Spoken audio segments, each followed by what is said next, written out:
Welcome back to the channel, guys, and welcome to all my new followers. I hope everybody's doing great. This week we're going to talk a little bit about Fuji Acros II, the second version of it, and it is a great film, and I'll get into why. So I took it out with my Konica IIIA in the neighborhood. Lately I've been interested in just walking in the local neighborhood and kind of documenting what it looks like at this point in time. And this film really performs. It's a wonderful film. There is at least one little caveat, which we're going to get into, but this film is fantastic. I love it. It's just, yeah, it's such a unique film. It's so on its own. It's really weird because there's not a, it's a Fuji black and white film, but then there's no Fuji developer for it. It's kind of a strange beast, if you will, but it's a wonderful film. It's definitely a film that I want to shoot more. It is a little bit more on the expensive side, but it's just wonderful. Guys, let's jump into the video.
Now guys, as you've seen, it is a wonderful film, especially in combination with the Konica IIIA.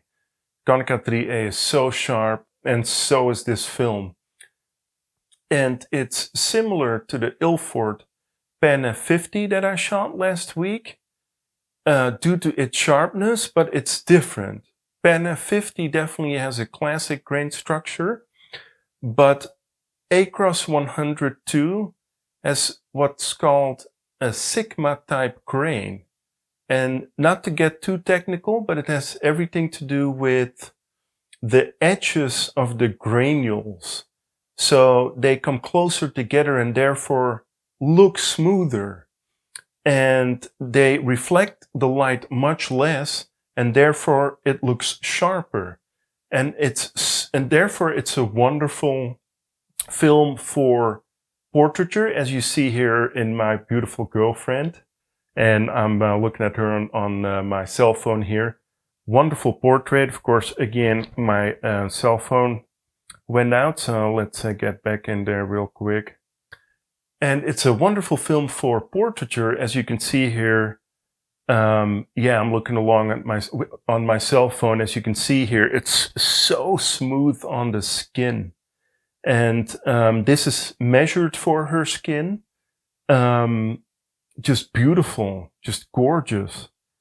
Wonderful film for portraiture, as you can see here.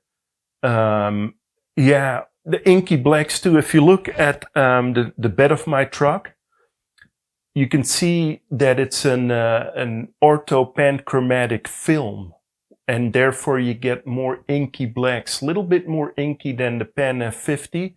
If you're into that, I kind of like that. I prefer that. Pen 50 is really great, and but this is a different film altogether. That I really love those inky blacks. If you're into that, and then due to that sigma type grain that you have those really smooth skin tones. And I haven't even tried it with overexposing at a stop. All the photos that you've seen were shot at box speed and measured with the reflective mode on the Konica L308S. But as you can see here, you know, my beautiful girlfriend, the smooth tones on her skin, just beautiful. Now, it's, as mentioned initially, it's not all fun and games. As you can see in this photo here, let me pull that up on my cell phone. I got such a strange result. It's almost an X-ray film.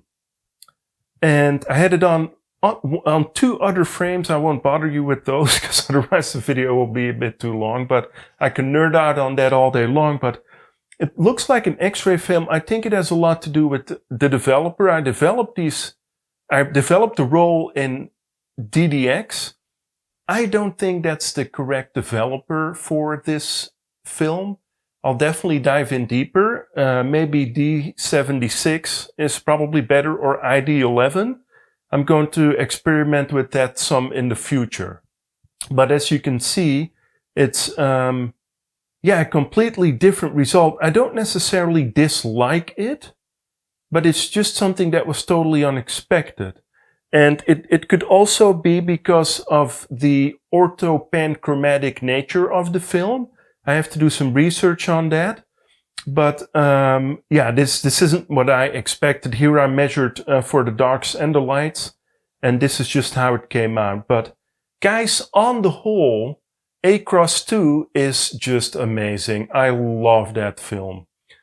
I've never shot the first version of it, so I can't compare, but I will be scouring the internet, or the internet, eBay, for maybe a first version of that film and see if it is different. But this second version is worth every dime. It is more expensive, but if you have something professional going on, absolutely, you know, something that black and white portraiture or something, or even just, even landscape, or even, you know, architectural stuff, you do need the right developer. That I still need to find out which one, but I just had DDX on hand, but it is just such a wonderful film. Acros II, I'm glad Fuji brought it back. I hope they won't discontinue it anytime soon. If you get a chance, guys, shoot it and you won't be disappointed. It's a beautiful black and white film. Well, guys, that's it for this week. I hope everybody's doing okay. I love every single one of you. I love every single one of my followers. And we'll see you in the next episode.